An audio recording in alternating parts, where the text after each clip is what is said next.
Well, that's the starting question, right? Which north are you talking about in the first place? Most geologists are sure they know where north is. Most probably are not sure what that north actually is. I was quite surprised when I was first exposed to it about the lack of confidence and the lack of knowledge about these critical calculations. It was quite an eye-opener. They think they're working in magnetic north when they were really working in true north. So when they go to convert to grid north, they mess it up. Using a magnetic tool in magnetically disturbed ground and thinking that the data can be corrected. Well, I think very commonly, disturbingly commonly, when you come to site and you start trying to work out what azimuth they're using to plan their drill holes in, whether it's true north, grid north or magnetic north, there's not a good understanding of which north it actually is.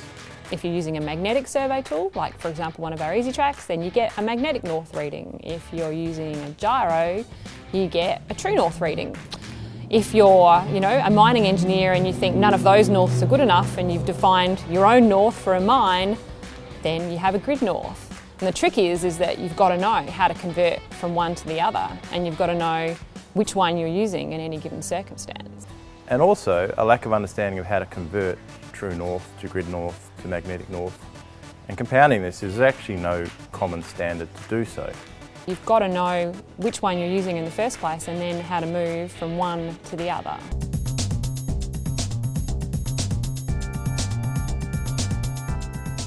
Unfortunately, the point at which you normally identify that you're not quite sure which north you've actually used and which datum you're planning to is the point where you've actually found something of interest and you're developing it, and often it's right up at the stage when you want to start mining it and the ore body's not exactly where you thought it is. Some of the really scary stories that you come across day to day are scenarios where a project has been, conducted a large amount of exploration drilling over, say, a 10-year period, consistently using magnetic survey tools, already seeing or having suspicions that the ground is highly magnetic, but then treating that data as if it was another set of data where you can place an offset to correct it. However, some of these magnetic survey tools, how they're designed to work, they rely very heavily on the Earth's natural magnetic field and magnetic forces that are exposed. And then some people using those for a sustained amount of time, and they've actually been inducing errors by manually correcting this data.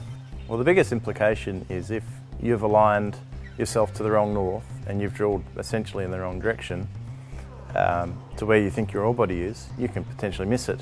I used to work at a mine site in the goldfields 20 years ago, and we knew the correction was minus 18.2, but it was always minus 18.2.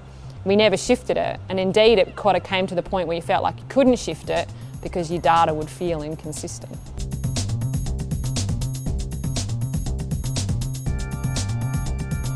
I think the very best way to manage this is at the very first phase of planning is to check that you know the datum for true north for your area, magnetic north, and if you're in a mine area, what your mine grid offset is.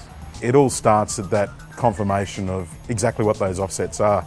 Traditionally in these workflows, it would usually be the operator of the tool or the rig that would be left with having to manually apply offsets or conduct calculations mathematically at the drill rig during the shift. If you've used a magnetic north tool, then what you ideally want is the ability to turn that into true north or grid north without even having to think about it. And this is where things like IMDEX Hub IQ help now. No matter what tool you're using, you can set up correction factors so you move from one north to the other without any effort or without any mistakes being made.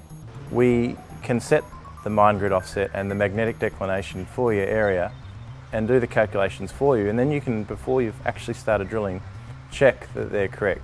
With the hub, it eliminates that element of risk where the team responsible for planning that project and designing these drill campaigns, they can actually control and set those offsets at that planning stage, and then hub manages that information and passes the correct information required to the specific tools.